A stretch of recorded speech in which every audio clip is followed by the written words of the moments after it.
নমস্কার বন্ধুরা, আজ আমি ভেন্ডির একটা ভীষণ সুন্দর এবং খুবই সহজভাবে ভেন্ডির রেসিপি আপনাদের সাথে শেয়ার করছি। আমি তো অনেক রকমই ভেন্ডির রেসিপি আপনাদের সাথে শেয়ার করেছি, বা আপনারাও অনেকে অনেক রকমভাবে ভেন্ডির রেসিপি ট্রাই করেছেন, কিন্তু আজকের এই রেসিপিটি একবার হলেও বানিয়ে দেখবেন বন্ধুরা। ভীষণই সুন্দর এবং হাতে 10 মিনিট সময় থাকলেই বানিয়ে নিতে পারবেন ভীষণ সুন্দর একটি ভেন্ডির রেসিপি, এবং অতি সাধারণভাবে খেতে কিন্তু জাস্ট অসাধারণ লাগে। আমি এখানে নিয়ে নিয়েছি ভেন্ডিগুলোকে, আর ভেন্ডিগুলোকে খুব ভালো করে ধুয়ে নিয়েছি। আগে প্রথমে ধুয়ে নিয়ে তারপর ভেন্ডিগুলোকে কেটে নিচ্ছি দুখণ্ড করে। তো এইভাবে আমি যেরকমভাবে দেখাচ্ছি এইরকমভাবেই ভেন্ডিগুলো কেটে নিচ্ছি। আর এইভাবে ভেন্ডিগুলো কেটে নিলে কি হয়, ভেন্ডিগুলোর ভেতরে যদি কোনো পোকামাকড় থেকে থাকে সেটাও খুব ভালো মতো দেখে নেওয়া যায়। আর ভেন্ডিগুলো কেটে নিয়ে এইভাবে বড় বড় করে রেসিপিটি বানালে ভেন্ডির রেসিপিটি খেতেও ভীষণ ভালো লাগে। আর এইভাবে একটু বড় বড় করে দুখণ্ড করে কেটে নিলে বেশ পোকা আছে নাকি ভেতরে সেটাও কিন্তু খুব ভালো মতো একেবারে দেখে নেওয়া যায়। তো আমি রূপা, ব্লগস উইথ রূপা চ্যানেলে আপনাদের সবাই স্বাগত জানিয়ে আজকে ভেন্ডির একটি দুর্দান্ত রেসিপি নিয়ে আপনাদের সাথে হাজির হয়েছি। 10 মিনিট সময় থাকলেই বানিয়ে নিতে পারবেন এই মজার সুন্দর একেবারে সহজভাবে ভেন্ডির রেসিপি। তো ভেন্ডিগুলো আমি সমস্ত কেটে রেডি করে নিয়েছি। এবারে চলে এলাম রান্নাতে। গ্যাসটা অন করে একটা ফ্রাই প্যান বসিয়ে দিয়েছি, আর ফ্রাই প্যানের মধ্যে 1 টেবিল চামচ সাদা তেল দিয়ে দিয়েছি 5 ফোড়ন, হাফ চামচ আর একটা শুকনো লঙ্কা। ফোড়নটা খুব ভালো করে একটু ভেজে নেব। ভেজে নেওয়ার সময় ফোড়ন থেকে একটু বেশ সুন্দর গন্ধ বেরিয়ে আসলে দিয়ে দেবো এখানে পেঁয়াজের কুচো। পেঁয়াজের কুচোটা দিয়ে একটু নাড়াচাড়া করে পেঁয়াজগুলোকে একটু হালকা করে ভেজে নেব।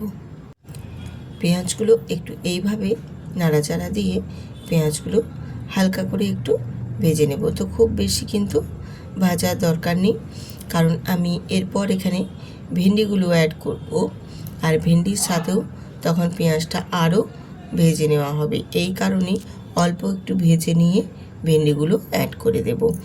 এবারে ভেন্ডি আর পেঁয়াজ দুটোই বেশ নাড়াচাড়া দিয়ে একটু ভেজে নেব, আর একটা ঢাকনা দিয়ে ঢেকে দেব। তাহলে ভেন্ডিগুলো বেশ হালকা লালচে লালচে করে সুন্দর করে ভাজা হয়ে যাবে। আর এখানে আমি কিন্তু নুন ভেন্ডির এই রেসিপির ক্ষেত্রে এখন অ্যাড করব না, আমি নুনটা পরে দেব। কারণ নুনটা যদি এখন দিয়ে দেওয়া হয় তাহলে ভেন্ডির থেকে অনেক পরিমাণে জল ছাড়বে, আর ভেন্ডি যে রসালো একটা হরহরে ভাব থাকে সেটাও কিন্তু বেরিয়ে আসবে, তখন ভেন্ডিটা খুব একটা ভালো ভাজা হবে না। এই কারণে এখন আমি নুনটা অ্যাড করছি না। আমি এখন পেঁয়াজের সাথে ভেন্ডিটাকে আগে সুন্দর করে একটু নাড়াচাড়া দিয়ে ভেন্ডিগুলোকে একটু ভেজে নেব। আর ভেন্ডিগুলোকে এইভাবে ভেজে নিলে ভেন্ডিগুলো বেশ সুন্দর একদম লাল লাল করে ভাজা হয়ে যাবে। আর এবার ভেন্ডিগুলো ভাজা হতে হতে আমি এখানে দিয়ে দিলাম হলুদের গুঁড়ো, আর কালারের জন্য দিয়েছি কাশ্মীরি লঙ্কার গুঁড়ো। দিয়ে খুব ভালো করে আবারও ভেন্ডিটা একটু নাড়াচাড়া করে ভেজে নেব। আর ভেন্ডিগুলোকে এই রকম করে মশলার সাথে ভেজে নিলে ভেন্ডিগুলোর ভেতরে বেশ মশলাটা সুন্দরভাবে কিন্তু ঢুকবে, আর ভেন্ডিগুলো খেতেও তখন ভীষণ সুন্দর লাগবে। আর এখানে আমি মশলা হিসেবে ব্যবহার করেছি সামান্য অল্প একটু জিরে, অল্প একটু সর্ষে, আর অল্প একটু আদা বাটা দিয়ে এই মশলাটা এখানে রেডি করেছি। আর সেই মশলাটাই এখানে আমি অ্যাড করে দিলাম। মশলাটা দিয়েও একটু ভেন্ডিটা কষিয়ে নেব। এই রকমভাবে সামান্য অল্প মশলা দিয়ে বাড়িতে থাকা উপকরণ দিয়ে বানিয়ে নিতে পারেন সুন্দর এই ভেন্ডি রেসিপি। খুবই অতি সাধারণভাবেই আমি আজকে এই ভেন্ডি রেসিপিটি আপনাদের শেয়ার করেছি, যেটা গরম ভাতের সাথে খেতে কিন্তু ভীষণই ভালো লাগবে। এই রকম ভেন্ডি রেসিপি শুধু গরম ভাতে কেন, এটা রুটি পরোটার সাথেও খেতে কিন্তু বেশ ভালোই লাগে। ভেন্ডি একটা এমন সবজি যেটা ভাত রুটি দুটোর সাথেই কিন্তু ভীষণ ভালোভাবে খাওয়া যায়। ভেন্ডিটা আমি মশলার সাথে খুব ভালো করে একটু কষিয়ে নেওয়ার পর আবারও অল্প একটু জল দিয়ে আবারও কষিয়ে নেব। আর এই রকমভাবে ভেন্ডিটা একটু কষিয়ে নিলে মশলাগুলো বেশ ভেন্ডির গায়ে সুন্দরভাবে ভেতরে ঢুকবে আর বেশ ভালো লাগবে। এবারে আমি এখানে অ্যাড করে দেব নুন। তো এবার আমি এখানে স্বাদ মতো নুন অ্যাড করে দিয়েছি, যেহেতু মশলাটা কষিয়ে নিয়েছি সেক্ষেত্রে এবারে নুনটা দিলে আর কোনো অসুবিধে নেই। এরপর এখানে আমি ফেটিয়ে রাখা টক দই 1 চামচ পরিমাণে দিয়ে দিলাম, আর সামান্য অল্প একটু চিনি দিলাম, কারণ টক দইটা দিয়েছি, চিনিটা দিলে খেতে ভীষণ ভালো লাগবে। দিয়ে খুব ভালো মতো আবারও কিন্তু ভেন্ডিটা কষিয়ে নেব। আর এখানে আমি টক দইয়ের পরিমাণটা 1 চামচই দিয়েছি, কারণ আমার এখানে ভেন্ডির পরিমাণটা অনেকটা কম আছে। তোমাদের যদি ভেন্ডির পরিমাণটা বেশি থাকে সেখানে টক দইয়ের পরিমাণটাও আরেকটু বাড়িয়ে নেবে, তাহলে সেক্ষেত্রে রেসিপিটি ভীষণ ভালো লাগবে খেতে। পরিমাণ অনুযায়ী সব কিছু মেজারমেন্ট সেই মতো দিলে সেই রেসিপিটি কিন্তু ভীষণই সুন্দর হয়। যেহেতু আমার ভেন্ডির পরিমাণটা কম আছে, সেই রকমভাবেই আমি এখানে মশলা, টক দই সমস্ত কিছুই অ্যাড করে দিয়েছি। দিয়ে খুব ভালো করে বেশ একটু শুকনো শুকনো করে কষিয়ে নেব। আর এখানে ঝালের জন্য যেহেতু আমি একটু শুকনো লঙ্কা দিয়েছি, সেজন্য আর বেশি লঙ্কা দিলাম না, একটা লঙ্কায় আমি 2 খণ্ড করে দিয়ে দিয়েছি। আর দিলাম টমেটো একটা 4 ফালি করে দিয়ে দিয়েছি, দিয়ে একটু ঢাকনা দিয়ে ঢেকে দিয়েছিলাম।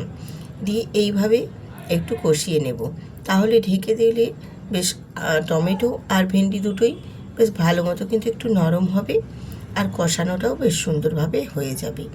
আর ভেন্ডিগুলো বেশ নরম হয়ে গেছে যেমন অনেকটাই, আর এখানে টমেটোটাও একটু ঢেকে দেওয়ার কারণে নরম হয়ে যাবে, বেশ ভালো লাগবে। আর টমেটোটা আমি পরেই দিয়েছি এই কারণে যে খুব একটা টমেটোগুলো গলে যাবে না, বেশ আধো আধো গোটা গোটা থাকবে, ভালো লাগবে খেতে।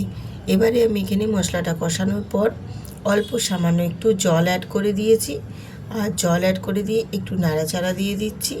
নাড়াচাড়া দিয়ে এবারে খুব ভালো করে আমি ভেন্ডিটাকে ফুটিয়ে নেব, আর যার কারণে ভেন্ডিটা বেশ সেদ্ধও সুন্দর হয়ে যাবে।